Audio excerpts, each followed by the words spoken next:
Hey everybody, welcome back to the Feature Group today. We would like to welcome you into 2025 with some wild predictions. We're going to pick some topics and go through and make our predictions for 2025, and then we can look back at the end of the year and see how insane we were or were not. But let's start off with a little bit of agents. So, agents in 2025, what do we think, gents? Seems to be the year of agents. It seems Yeah, to be that a yeah, lot of the decision makers in the AI space, whether that's like, Satya or Sam Altman, they're really pushing this agents concept. yeah. And so I guess to define that a little bit, because I think it's sort of a much used but little defined topic. An agent would be an AI system that can take action autonomously on your behalf and solve complex problems without user intervention. And this seems to make sense to me because the mandate from on high at a lot of these companies is like AI needs to make business money Hmm. in the next year, right? So whatever that means to whatever company involved, there's this idea that we need AI to do stuff in the world, and a lot of that gets wrapped up in the agent conversation. It doesn't mean that models wouldn't be able to access software suites without it, but it seems to be the way we're expecting models to operate when they're going to use programs that aren't just a chat interface is through this agentic layer. So I'm betting that I would agree agents this year. But what does that look like? What do we think that means? Are we stringing together a bunch of agents? Are we talking to generic company agents? What do we imagine agents mean? Well, I Can I think. just have autonomous threads in ChatGPT, right? Can I kick off a thread and say Mm. do this thing, and instead of it spitting out an answer, it begins a process that gets to an output, but that output may take time and may have multiple artifacts. I think it might actually look a few different ways because I think the reason we haven't seen agents yet is because, let's say, is because the underlying models are finally getting quote smart enough Mm, that we can wrangle them into this agentic sort of uh, activity, and yeah, that they can be successful on some useful tasks. And so, we're seeing sort of like agentic frameworks and multi-agent frameworks and a bunch of these sort of yep, uh, on top of the LLM approaches. And we're also seeing the underlying models get better at sort of complex tasks and also planning and reasoning through complex tasks. And then we're also seeing this new like set of reasoning models. So in some ways, like one thing is the model can go out and sort of act agentically and do a bunch of things, but we'll also see in parallel reasoning models taking on complex tasks, and they're not really taking a bunch of action, but they're thinking for a long time and spitting out a far better result. yep. And so I don't know if this is actually the year where those two things fully mesh and we get our super smart agents that can reason over complex problems and do a lot of small steps. Yeah. I think that question will really, in my mind, determine what the UX ends up being, whether it's Yeah. just a scheduled prompt in a chat or Right. whether it's actually this agent that's constantly thinking and constantly doing the best next step for you. Hmm. Dylan, where's your head at? It's the year of the agents, for sure. One of the reasons I think it has to be the year of the agents is because a lot of these companies are going to try and capitalize on saying it's the start of AGI as soon as you have that agentic capability. And all they Yeah. need at sky high valuations, like they can't stop. If they stop and they start cratering, suddenly business decisions become a lot harder, money's drying up. Um, Right. so they're probably going to want to be like, go, go, go. And on top of that, there's been this promise of AGI. I think it's pretty clear, like, when you start having the agentic layer, you're now kind of like, is this not AGI? Like, previously, it was so much easier to be like, this is clearly not AGI. But now suddenly, like, oh, you went and did this entire thing for me? That's kind of really intelligent. Like, I remember seeing on, like, dev days and stuff, they talked a lot about, uh, what's it called? The Turing test. The Turing test got completely like breezed through, right? And society Right. didn't really change. I think with this is going to be the next kind of step of like, okay, we're kind of at a definition of AGI. It actually does its stuff for you and all that. So yeah, there's a lot of incentive for agents to work. I totally agree with Jacob. I think, trying to find the UX around it is the $1 million question. From the end side, I think it's also hard to figure out the how do you charge people and not lose money perspective, Yeah. because you can't just have it printing tokens for an hour. That would be like a unruly amount of cost. And even, like some of the O3 reporting was like it was taking hundreds of dollars for each task. Now there may be some tasks where you're like, wow, yeah, go figure out frontier math. It Right. would actually probably take me a long time to ramp up to do frontier math could I just go spend $200 for a model to do it? Well, that actually sounds amazing. And similarly, it might be like, oh, this project might take me time at work. Well, could I just spend $200 to get it done? Yeah, I mean, that sounds pretty reasonable. So I think they need to figure out the use case for like the average consumer, right? So how do they do that? It's hard to say. I do think there's going to be a bit of a clash of long running versus trying to get tool invocation. I think tool invocation is the way to go initially, right? Just knowing how to route to be like, hey, I got this question, and all I need to do is go smartly call this, take the output, put it into this one, take the output. That's what most people do, legit, for like knowledge work. So even just like attacking that is kind of a massive step towards getting something that's super useful. So that seems like low-hanging fruit, but to do it intelligently is still pretty hard. So I would take a stab at that being probably what they, most startups, and this is really from the case of like people wanting to build things. What happens at like the big companies, probably harder to say. I guess one thing I'll go out on a limb on and say is I think startups might be a little cooked on this one. Mostly coming from my background in Internet of Things, right? I was at a startup that did Internet of Things, and there's this problem, which is it's really hard to get companies that are competitors or in the same space to want their devices to talk to each other. That was the famous problem with Internet of Things, was that Samsung doesn't want their device talking to LG, for example, vice versa. And so there's a few approaches to that. You've seen people try to do like I'll just view your screen and maybe be able to press buttons on your behalf. I'll actually take a bet that the big companies with the biggest bundles succeed here. Whether that's like an Adobe, whether that's a Microsoft, whether that's anybody that has a big bundle of software where you can control the ability to hand off between that software.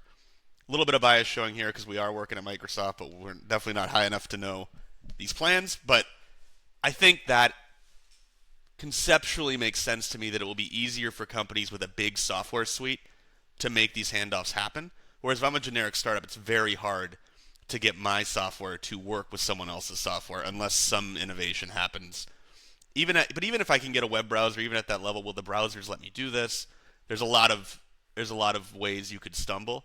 So I would echo you and say I think M&A goes up this year. Makes a lot of sense for companies to acquire. Again, I don't know any material information on anything, but it makes sense to me that if I own the basket of software I want to operate between, like Google, I expect to have a lot of success here too. I can kind of clear those lanes to make it so that I can hand off between the apps I already have. If I'm a startup and I don't have any apps, that handoff gets really hard really quick, and there's a lot of incentive for the apps I want to interact with to put up roadblocks and say no. I wonder if there's actually a huge incentive to like I don't know how much you need M&A. Yeah, maybe. Like, there might be this huge incentive to just build your own thing really quickly, something that's like AI native and works, or hack something you already have into it. Like at this point, the big tech companies all like have some variant of every product for the most part. Right. And I do wonder if it's like if you're so concerned, we were talking about, okay, we want the numbers to start ticking green on the AI investment this year. That's what Wall Street wants to see. So if you're a big company, do you want to take on a bunch of like AI spend, or do you want startups, the company you would have bought, to be a source of revenue on your cloud provider? It's just hard. I think there's just a lot of friction to dealing with an outside shop where you don't have that mandate to just come in. If I'm the CEO of Google, I can come in and demand my teams coordinate a certain way. I can't do that if you're a third party. I have to try to play nice and figure out what that means and figure out how to charge you. And if you're within my whole ecosystem already, then whatever way I choose to charge you can be consistent across the apps I have, or at least can be the same style, if not consistently priced. My prediction, as we're talking this, my live prediction is that we'll see a sort of TV channeling, like a bundling of things. And it's not going to happen via M&A. It's going to happen via partnerships. Because if you're... Ooh, okay, hot prediction.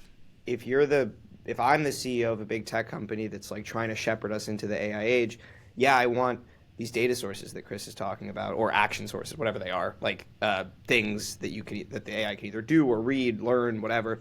And then the smaller company that maybe has that data or that surface doesn't always have an incentive to open it up. But if there is some sort of money changing hands or some exclusivity agreement, you are an exclusive provider of X, then the big company doesn't have to take on like Yeah.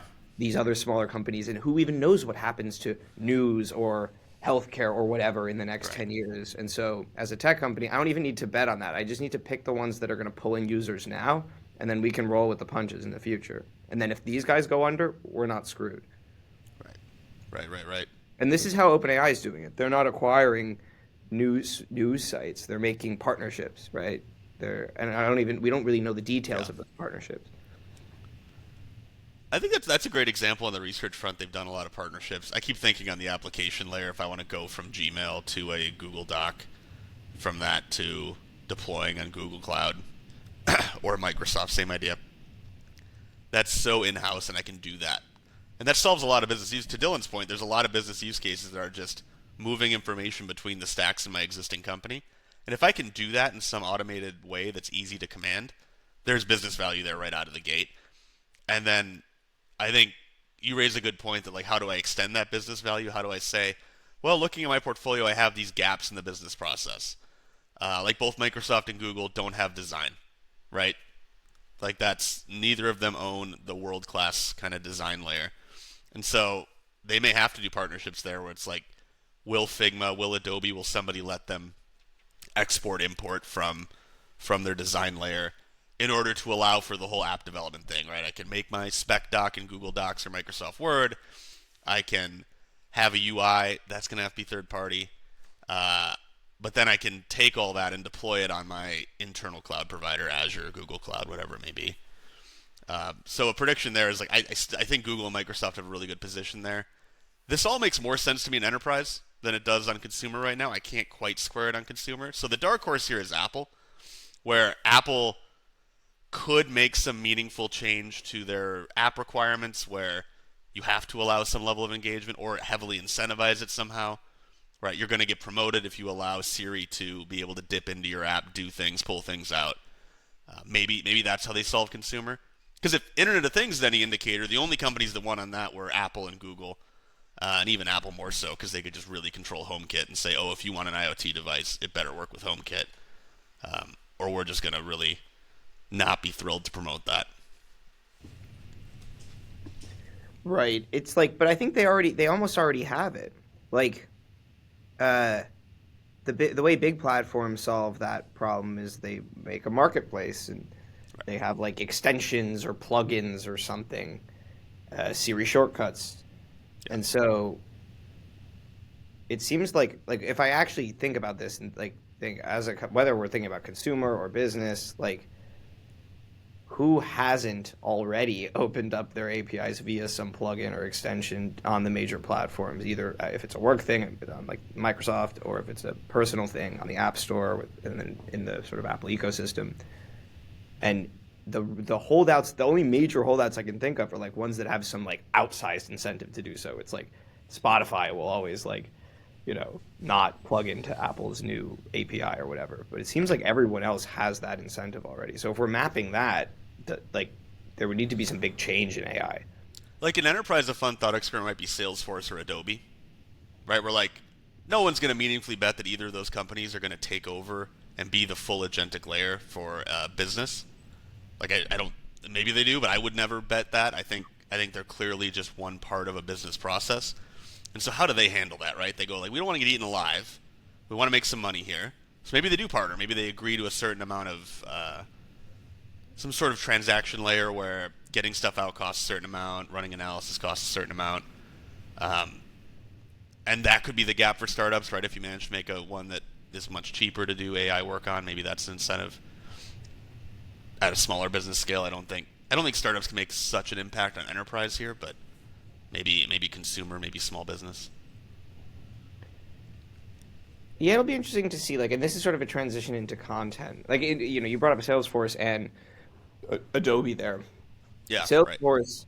Right. It actually seems like a different outlook for the two of them, right? Because sure, Salesforce, like, nominally is like a data store for sales data, like CRM, Yep. and then some other stuff. They don't have the same penetration as Microsoft, obviously, with all the Sure. with the big bundle, all the big suites, sort of attacking like the main line of business for companies. And so, you know, they look more like a Notion or something that is just forced to plug into to make an extension. I don't know how you make, I don't know, like you're saying, I don't know how you sell like Salesforce intelligence when Right. you know, when there's always going to be this smarter OpenAI model, and then we get to the point where like you only really want one center of intelligence, and like is it going to be Salesforce? There's like with the design thing, it's like, okay, is there some extra reasoning that Adobe could be the best at that you would pay them to tack on top of your super smart AGI system? Right. You know, Well, and it's all like, to me, it's all around solving this. There's a specific problem that I think needs to get solved for this to have business value, which is if you go and ask any of the AIs, make me a marketing plan or something right now, right? Or make me a product plan. It'll be generic. It'll be like, here is a generic synthesis of what a given marketing plan, research plan, whatever it is. And what people want is, I want this tailored to my company. So if I'm Adobe and I need to have outputs and inputs from my platform, those outputs and inputs need to be informed by the business and what the business does. And that business data lives on one of 3 cloud providers, right? And 2 of which are in the AI race and a third of which is not really. So you have Google and Microsoft in the AI race. They're going to be full speed ahead trying to figure out how to do that. Amazon's got to pull something funky here because they have a ton of data in AWS, but they have no application layers that people find meaningful above that. And so how does that get solved? How do I get it so that when I ask for a marketing plan and I'm at Coca-Cola, it knows that Coca-Cola red is a particular red, and we do our marketing slides a certain way, and these things are important, and this is what happens. I need that information. Even if I want to stand independent and say I'm this unique tool and I bring so much value, I still need to negotiate some way to get context in and contextually bounded output out.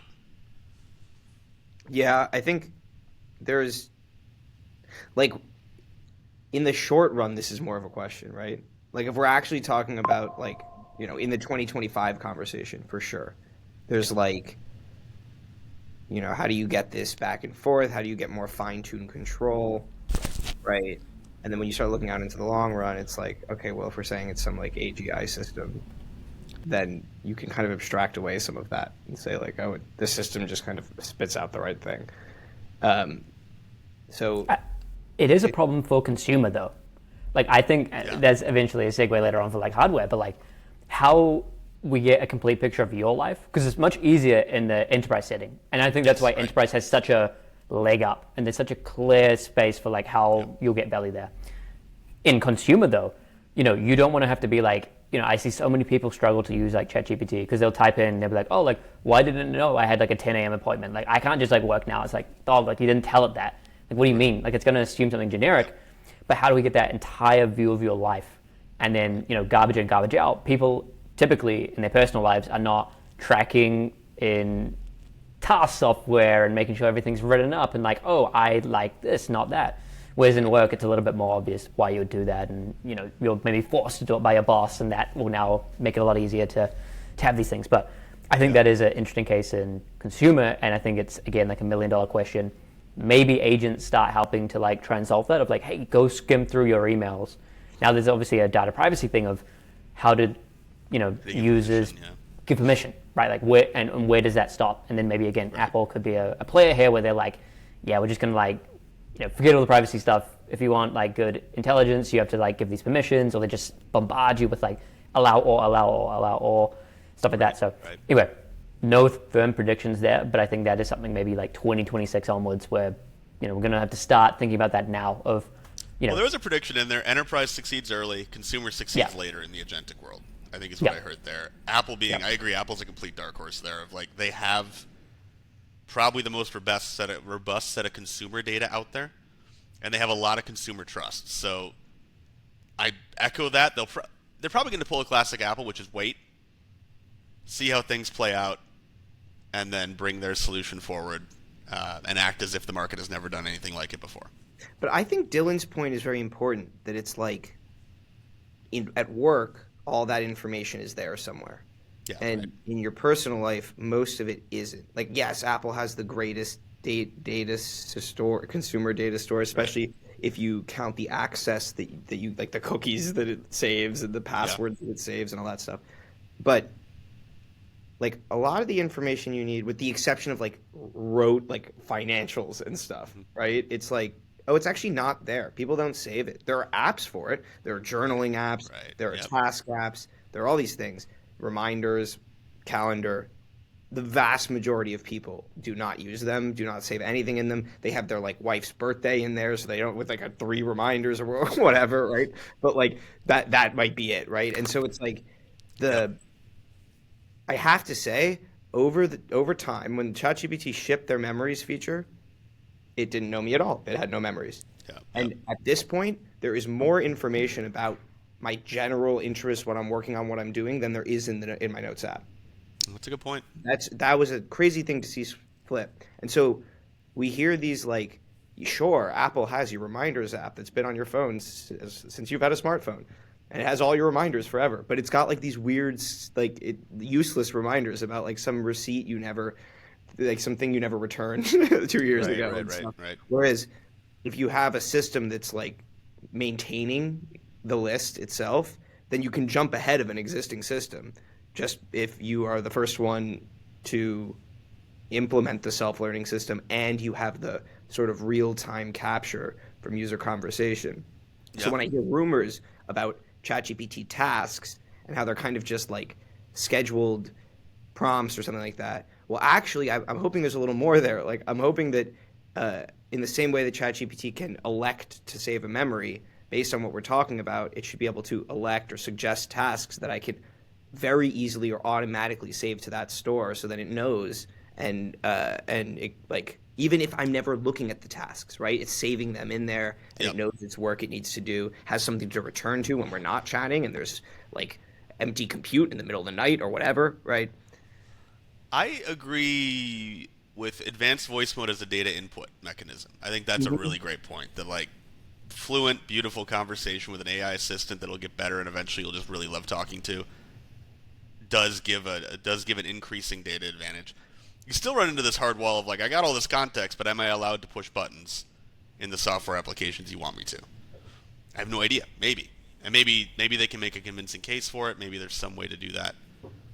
That just seems to be the hard hurdle there. I think as well, like having to that point of pushing buttons, also learning how to proactively get human in the loop. Because sometimes it might be like, hey, like I know you've been doing these things. Can I ask you a few questions?